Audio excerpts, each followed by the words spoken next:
अस्सलाम वालेकुम दोस्तों, अपनी नेक्स्ट वीडियो के साथ आपको वेलकम करता हूं अपने इस चैनल में। उम्मीद है आप सब खैरियत से होंगे। तो चलते हैं आज की अहम न्यूज़ की जानब। सबसे पहले जो बात करेंगे हम वो है कि स्पेन ने भी अनाउंस किए हैं सीजनल वर्क परमिट, और इस पे डिटेल के साथ आपको मैं बताऊंगा कौन से कंट्रीज़ पे जारी करने शुरू कर दिए गए हैं, कितने जारी होंगे, किस डेट को जारी होंगे, ये तमाम इन्फॉर्मेशन आपको मिलेगी पहली न्यूज़ में।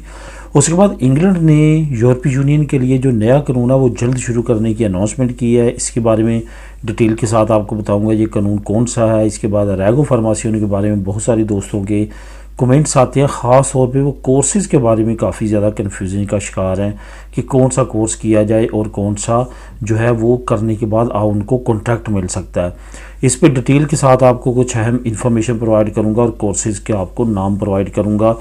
ये तमाम इन्फॉर्मेशन आपको तीसरे नंबर पे न्यूज़ में मिलेगी। ओवरसीज़ पाकिस्तानियों का एक और बड़ा मसला जो कि हल होने जा रहा है। अगर आप चाहेंगे तो अब आप यहाँ पे रहते हुए अपनी कंट्री में एक अहम काम सर अंजाम दे सकते हैं, अपनों का ख्याल रख सकते हैं। इस पे बात करेंगे वीडियो के आखिर में। तो दोस्तों सबसे पहले तो सीजनल वर्क परमिट के बारे में बात करते हैं कि जो स्पेन, आपको मालूम है कि स्पेन ने बहुत अरसा हुआ है कि सीजनल वर्क परमिट जो है वो अनाउंस नहीं किए, और ना ही नॉर्मली दूसरे रूटीन में कोई बहुत बड़ी कैटेगरी में या बहुत बड़ी तादाद में उन्होंने वर्क परमिट जारी किए हैं। आज मैं आप लोगों को ये बताता चलूँ कि सीजनल वर्क परमिट असल में, सबसे पहले तो ये बताऊँगी कि क्या होते हैं सीजनल वर्क परमिट। इनका जो ज़्यादा टाइम पीरियड होता है वो 9 महीने होता है, और जो कम से कम टाइम पीरियड होता है वो 6 महीने होता है। इसमें यह होता है कि आपको इस दुरानी का जो है वो वीज़ा मिलता है। आपने एक सीज़न में आके यहाँ पे काम करना होता है, उसके बाद आपने लाजमी तौर पे मुल्क छोड़ना होता है। इस तरह के मुख्तलिफ वीज़े जो है वो इटली काफ़ी ज़्यादा फेमस है कि वो अनाउंस करता है, वो लोगों को बुलवाता है, लेकिन अनफॉर्चुनेटली काफ़ी सालों से पाकिस्तान को इस कैटेगरी में नहीं रखा गया। अगर रखा भी जाता है तो यहाँ से वर्क परमिट निकल आते हैं, लेकिन वहाँ से उनके वीज़े नहीं लगते। स्पेन ने ऐसा वैसे कुछ नहीं किया। अगर यहाँ से निकलते हैं तो अमूमन तौर पे वर्क परमिट वहाँ पे रेशो बेशक कम होती है लेकिन निकलते हैं, लेकिन इटली बिल्कुल इसके अगेंस्ट है। तो अब स्पेन ने भी अनाउंस किया। ये सीजनल वर्क परमिट ज़्यादातर एग्रीकल्चर के काम के लिए इशू किए जाते हैं, क्योंकि हर यूरोपीय मुल्क में या हर तरक्की याफ्ता मुल्क में एक बहुत बड़ा मसला ये भी है कि एग्रीकल्चर का काम लोग करना पसंद नहीं करते, जिसकी वजह से जो लोग लीगल होते हैं, लीगल होने तक ज़्यादा वो करते हैं, जब लीगल हो जाते हैं तो वो काम छोड़ देते हैं और शहरों का रुख करते हैं। यही वजह है कि बहुत बड़ी तादाद में हमेशा वहाँ पे मसला रहता है। आपको याद होगा कि कोरोना के दौरान इन्होंने यहाँ तक अनाउंस कर दिया था कि इलीगल भी जाके खेतों में काम कर सकते हैं। इवन जो पारो ले रहे हैं वो भी जाके काम कर सकते हैं। उनकी पारो नहीं काटी जाएगी, उनकी पारो नहीं रोकी जाएगी, वो वहाँ पे जाके खेतों में काम करें। उसकी ये वजह थी कि बहुत बड़ी तादाद में जो फ्रूट मार्केट थी वो क्राइसिस का शिकार थी। फ्रूट ना तोड़ने वाले मिलने की वजह से दरख्तों पे वो जो है वो ख़राब हो रहे थे।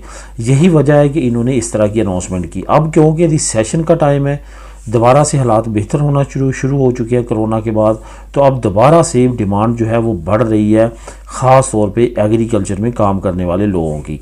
तो दोस्तों 15,000 वर्क परमिट्स की अनाउंसमेंट की गई है स्पेन की जानब से। 1,000 जो है वो सेनेगाल के लिए इन्होंने ट्राई के तौर पे अप्लाई कर दिया है। ये तादाद मज़ीद बढ़ सकती है। अभी सिर्फ सेनेगाल का नाम लिया गया है, चंद एक और अफ्रीकन ममालिक हैं, लेकिन आने वाले वक्त में ये ओपनली तमाम लोगों के लिए वर्क परमिट ओपन कर दिए जाएंगे।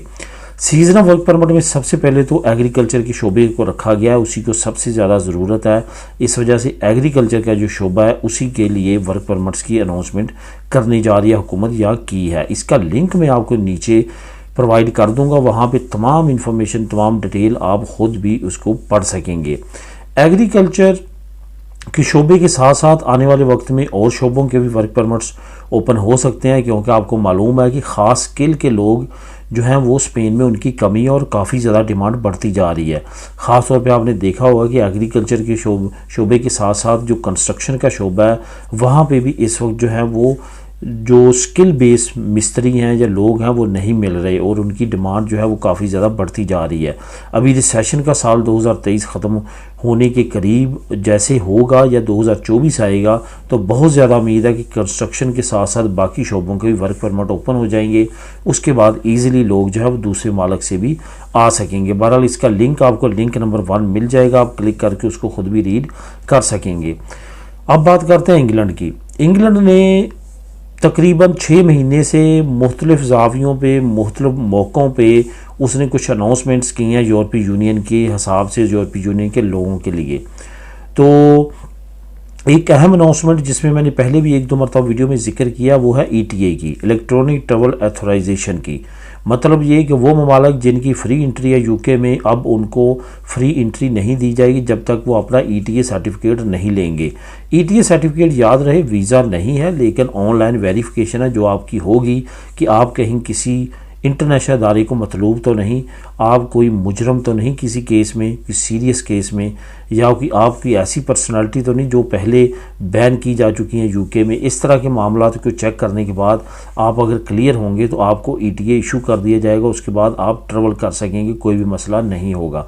इस वजह से अब ये इंग्लैंड की तरफ से अनाउंसमेंट आई है कि वो अनकरीब इसको इम्प्लीमेंट करने जा रहा है, और मैक्सिमम कहा गया कि 2024 से पहले इसको इम्प्लीमेंट कर दिया जाएगा। इस वजह से यूरोपियन लोग इसके बारे में प्रिपेयर रहें। ये याद रहे कि पहले ही चंद ममालिक ने इस पे अमल शुरू किया हुआ है, जिसमें कनाडा शामिल है, USA शामिल है, ऑस्ट्रेलिया शामिल है, न्यूजीलैंड शामिल है। इन ममालिक में अगर आप जाते हैं तो लाजमी पहले आपने इलेक्ट्रॉनिक ट्रैवल ऑथराइजेशन अप्लाई करनी है, उसके बाद आपने वहाँ पे फ्लाई करना है। ऐसा कभी भी ना करें कि बगैर इसके आप फ्लाई करें, वरना आपको वहाँ पे डिपोर्ट किया जा सकता है, या जब तक आपका ETA क्लियर ना हो आपको ऑफिशियल एंट्री नहीं दी जाएगी। इस वजह से इन तमाम चीज़ों को आपने पहले क्लियर करके अपने माइंड में ये बैठा के फिर आपने जाना है और ये अप्लाई करना है। तो यहाँ पे ये आपको बताता चलूँ कि यूके किसी वक्त भी अनाउंस कर सकता है, और उसके बाद यूके के लिए भी ये ट्रैवल ऑथराइजेशन लाजमी करार दे दी जाएगी। अब बात करते हैं अरेगो फार्मासियोन की। अरेगो फार्मासियोन के बारे में काफ़ी ज़्यादा दोस्तों को कन्फ्यूजन है, और बहुत सारे दोस्त ऐसे हैं जिन्होंने ऐसे ही लिख के दे दिया कि हम ये सर्टिफिकेट करेंगे या ये हुनर सीखेंगे। तो अब उनको डॉक्यूमेंट तो मिल चुके हैं, उनको 1 साल का कार्ड तो मिल चुका है, लेकिन अब वो परेशान है हम कोर्स कहाँ से करें, किस तरह के लिए। याद रखें कि 3 महीने के अंदर अंदर आपने नेक्स्ट रिपोर्ट देनी है एक्स्ट्रा खैरिया को कि आपने कौन सा कोर्स शुरू किया है, कितनी मुद्दत क्या है, कितने अरसे क्या है, कितने घंटे काम करते हैं। ये याद रखें ऑनलाइन कोर्सेज वैलिड नहीं है, लाजमी तौर पे आपने किसी न किसी क्लास में प्रेजेंस दे के आपने कोर्स करना है, सर्टिफिकेट लेना है, उसके बाद ही ये वैलिड होगा अरेगो फार्मासियोन के लिए, वरना आपकी रेजिडेंसी को कैंसिल कर दिया जाएगा जो आपको मिलेगी। तो इस वजह से बहुत ज़्यादा एहतियात के साथ तमाम कोर्सेज़ को जो है वो सिलेक्ट करें। दोस्तों यहाँ पे ये बताता चलूँ कि बहुत सारे अदारे ऐसे हैं जो कोर्सेज़ करवाते हैं, और बहुत सारे सरकारी अदारे ऐसे भी हैं जो फ्री कोर्सेज़ कराते हैं। लेकिन यहाँ पे ये आपको बताता चलूँ जो फ्री कोर्सेज़ हैं वहाँ पे अमूमन तौर पे आपका लीगल स्टेटस होना ज़रूरी है, जो कि आपको कार्ड मिलने पे मिल जाता है। तो इस वजह से आप उनके साथ ट्राई कर सकते हैं। पहली ट्राई किया करें जिस एरिया में आप रहते हैं वहाँ की युनता मिनतों के पास जाया करें, उनके साथ ये तमाम चीज़ें डिस्कस किया करें। वो आपको कोर्सेज़ रिकमेंड करते हैं, क्योंकि उनके अंदर भी काफ़ी अदारे होते हैं जो कि ये करवाते हैं। तो उनके साथ सबसे पहले कंसल्टेंसी करें। उसके बाद इनम का अदारा है, सीपी का अदारा है, और काफ़ी ऑर्गेनाइजेशन हैं जो इमिग्रेंट्स के लिए काम करती हैं। ख़ासतौर पे बड़े शहरों में रहने वाले जो लोग हैं उनके लिए इतना मसला नहीं है। थोड़ी सी आप कोशिश करें, आपको इंशाल्लाह ताला कोई ना कोई अदारा अच्छा कोर्स करवाने वाला मिल जाएगा। कोर्सेज़ की डिटेल नीचे मैं आपको दे देता हूँ।